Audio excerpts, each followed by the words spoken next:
आशा करता हूं आप सब बहुत अच्छे होंगे। मेरा नाम है सिद्धांत अग्निहोत्री। स्टडी ग्लोस पे आपका बहुत बहुत स्वागत है।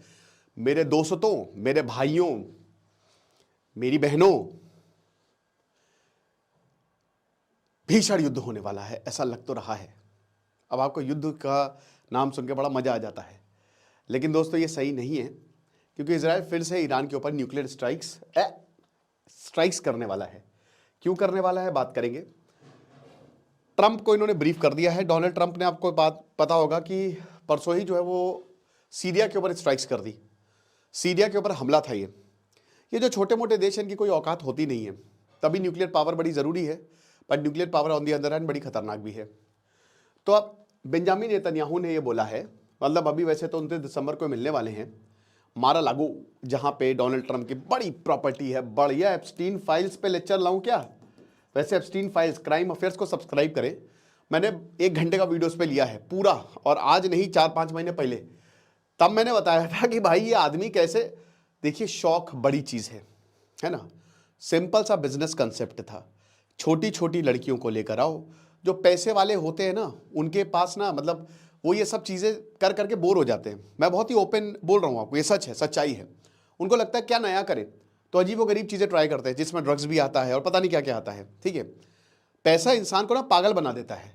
या तो भगवान बुद्ध हो कि पैसे को ही लात मार दिए, तो बहुत ही ज़रूरी होता है कि जब आपके पास पैसा है तो आप अपने होशो हवास में रहें, वरना माया देख के इंसान पगला जाता है। तो ये फिजिकल और ये सेक्सुअल थिंग ये बहुत ही कॉमन होती है इन सब के लिए। ठीक है, अब क्या कुछ नया करते हैं, तो नए में क्या आता है, चलो एप्स्टीन। अब एप्स्टीन क्या करता था, यही अमीर लोगों के लिए छोटी छोटी बच्चियां लाता था, 12, 13, 14 साल, 15 साल, और वो आती थी। एप्स्टीन उनका वीडियो बनाता था, फिर ब्लैकमेल करता था। कुछ अपनी मर्जी से आती थी, उनको पैसा भी मिलता था, और कुछ को ज़बरदस्ती। ये बड़े बड़े सेलिब्रिटीज जो है ना, मैं सबकी बात नहीं कर रहा हूँ, हो सकता है इसमें बहुत लोग ना भी हों, लेकिन और अब वो फाइल्स जो है वो रिलीज़ हुई है। अभी तो ये कुछ नहीं, 10%। अभी पूरा रिलीज़ कर देना तो पूरे अमेरिका बर्बाद हो जाएगा। ये हिसाब किताब है।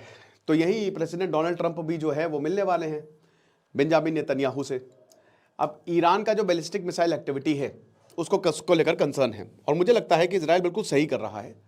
दैट्स व्हाट आई थिंक, क्योंकि ईरान के पास न्यूक्लियर बॉम्ब आना, इनफैक्ट किसी भी नेशन के पास जो युद्ध में है उसके पास न्यूक्लियर पावर आनी नहीं चाहिए। हमने पाकिस्तान के ईरान को लेकर नहीं कर सकते, लेकिन मैं ऑन दी अदर हैंड ये भी बोल रहा हूँ कि अगर मुझे चूज करना ईरान और इजराइल में, मैं ईरान को चूज करूंगा।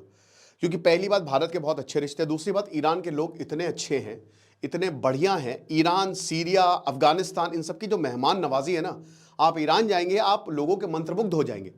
यूरोप के तो बकवास है यार, वो तो बहुत रूड है, उनको तो पैसा दो तब जाओ। अमेरिका यूरोप में जाओ, वहां पे अगर पैसा नहीं दिया, समझ रहे हो, अगर आपने उनको पैसा नहीं दिया ना, टिप कल्चर इतना है कि ऐसा कहते तुम बहुत बड़े भिखारी हो। ईरान में तो तुमको घर में बुला के खिलाएंगे, क्या आओ बैठो यार खाना खाओ, इतने बढ़िया लोग हैं वहां के। और बहुत दुख होता है कि ईरान इतना ज्यादा क्लोज्ड है। अगर वो ओपन होता ना, तो मैं बताता हूं कि ईरान सबसे बड़ा मुल्क होता, सबसे शानदार मुल्क होता, वन ऑफ द बेस्ट। लोग वहां जाते छुट्टियां मनाने, बट ऐसा नहीं है। ईरान में कट्टरता, भयानक कट्टरता है। तो अब क्या है कि भाई ईरान को यहां पे ये सेम वार्निंग जो है वही काहूटा में दी थी। इजराइल ने बोला था कि पाकिस्तान को न्यूक्लियर नेशन ना बनने दो, और हम भारत के साथ मिलकर स्ट्राइक करेंगे, लेकिन उस समय भारत माना नहीं। अब ईरान के साथ हम ये रिस्क बिल्कुल नहीं ले सकते। तो आपको याद होगा कि इसी साल जो है जून में अमेरिका ने ईरान पर हमला कर दिया था। इजराइल ने भी ईरान पर पहले मना लिया था बेंजामिन नेतन्याहू ने। दूसरा हमला होने वाला है। मैंने आपको उस समय भी बताया था कि इनका जो न्यूक्लियर प्रोग्राम है वो कुछ नहीं रुका है, वो चुपचाप चल रहा है। ठीक है, पहले ही इनको बता दिया गया था कि हम हमला करने वाले। जब आप पहले किसी को इन्फॉर्म कर रहे हो तो वो सब के सब शिफ्ट कर लेगा। तो जितने भी रिएक्टर्स थे, ठीक है, या एक्सट्रैक्टर्स थे, वो सब जो है वो हटा लिए गए थे। ठीक है, कि पहले से ही ट्रक में भर भर के जो है वो सामान दूसरी साइड पे वहां से जो है वो चला देंगे, क्या प्रॉब्लम है। और यही हुआ। तो 2 हफ्ते की क्लैश हुई थी, आपको याद होगा इसी साल, जब B-2 बॉम्बर अमेरिका ने छोड़े थे और बहुत बड़ी बड़ी बातें की थी। लेकिन ये प्रोग्राम रुकेगा नहीं। और देखिए, ईरान न्यूक्लियर बॉम्ब के बहुत करीब है, ठीक है, ये हम सबको पता है, बट कब तक बनाएगा we don't know. Strikes Iran में ऐसे ही होती रहेंगी, क्योंकि मिसाइल प्रोडक्शन जो है वो दोबारा से शुरू हो गया है। तो वही बता रहे थे कि इजराइल चाहता है कि इस बार ट्रंप जो है वो निस्तना नाबूद कर दें। और इस बार, पिछली बार अमेरिका थोड़ा सा लेट आया था, इस बार ना हो। जितने भी मिलिट्री ऑप्शंस हैं आप इसमें कंसिडर करें, और एक एक करके हम इसराइल को मतलब ईरान को खत्म करें। तो न्यूक्लियर एनरिचमेंट फैसिलिटीज जो है ना, ठीक है ना, बहुत ही ज़्यादा खतरनाक, जो अलग अलग जगह पे ईरान की लोकेटेड हैं, पहाड़ियों पे लोकेटेड हैं। कौन सी पहाड़ी है चलो कमेंट बॉक्स में बताओ। तो इजरायली ऑफिशियल्स ने बोला है कि हम उसी को प्रायोरिटाइज करेंगे, क्योंकि ईरान जितनी तेजी से मिसाइल बनाएगा उतनी तेजी से पूरी दुनिया पर खतरा होगा। अगर ईरान मिसाइल बना लेगा, मैं आपको बताता हूं, तो अमेरिका या गाजा में कुछ हो नहीं पाएगा, इजराइल कर नहीं पाएगा कुछ भी, क्योंकि सीधा ईरान मिसाइल मारेगा। ईरान के पास अभी वैसी मिसाइलें नहीं है, ईरान टेक्नोलॉजी में बहुत पीछे है। जहां उसके पास टेक्नोलॉजी आई, और ईरान को भी न्यूक्लियर जो ब्लूप्रिंट है वो पाकिस्तान नहीं बेचा है, इजराइल बचेगा नहीं, मान के चलिए आप। तो इजराइल को पता है कि हमारे एग्जिस्टेंस पे ही खतरा आ जाएगा। तो ऑपरेशन मिडनाइट हैमर जो है, उसमें ईरान की न्यूक्लियर कैपेबिलिटी को खत्म किया था। और डोनाल्ड ट्रंप ने उस समय बहुत बड़ी बड़ी बातें छौंकी थी कि हमने ईरान को रोक दिया, हमने ये कर दिया, हमने वो कर दिया। उस समय एक विन विन सिचुएशन थी सबके लिए कि चलो कोई बात नहीं, हम भी खुश, तुम भी खुश, अपन तो वैसे ही खुश।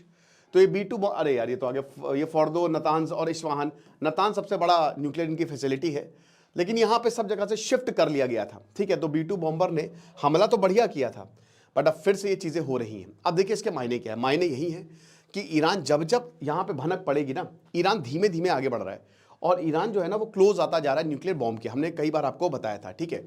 अगर आप 30% तक भी इनरिच कर लेते हो यूरेनियम को, सो यू आर इन, आप you can make a bomb. But अभी वो टेक्नोलॉजी तो नहीं है ईरान के पास, बहुत धीमे धीमे विकसित कर रहा है, कर भी लेगा, बहुत करीब है, ठीक है, बहुत करीब है। अब IAEA के ऑफिशियल्स जो हैं वो जा तो सकते नहीं, ईरान में इंस्पेक्ट कर नहीं सकते, मुश्किल बहुत ज़्यादा है, लेकिन फिर से स्ट्राइक होगी, आप देखिएगा। और इस बार क्या होगा, कॉन्फ्लिक्ट और ज़्यादा बढ़ेगी पिछली बार की तरह। लेकिन क्या इस बार भी वही नाटक किया जाएगा कि तुमको हम पहले से ही बता दे रहे हैं, तुम अपनी फैसिलिटी जो है वो मूव कर लो। इजराइल इससे बिल्कुल भी खुश नहीं है, और इसीलिए 29 दिसंबर को नेतन्याहू दूसरा ही प्लान बना रहे हैं कि इस बार एकदम से आप स्ट्राइक करिए, पता ही ना चले। देखिए न्यूक्लियर पे स्ट्राइक करना भी बड़ा दिक्कत है, कितना फ्यूल है सब कुछ कैलकुलेट करके, क्योंकि अगर न्यूक्लियर रेडिएशन हुआ तो खेल खत्म है, ठीक है। आपको क्या लगता है मुझे कमेंट बॉक्स में बताइएगा। Thank you so much. लेकर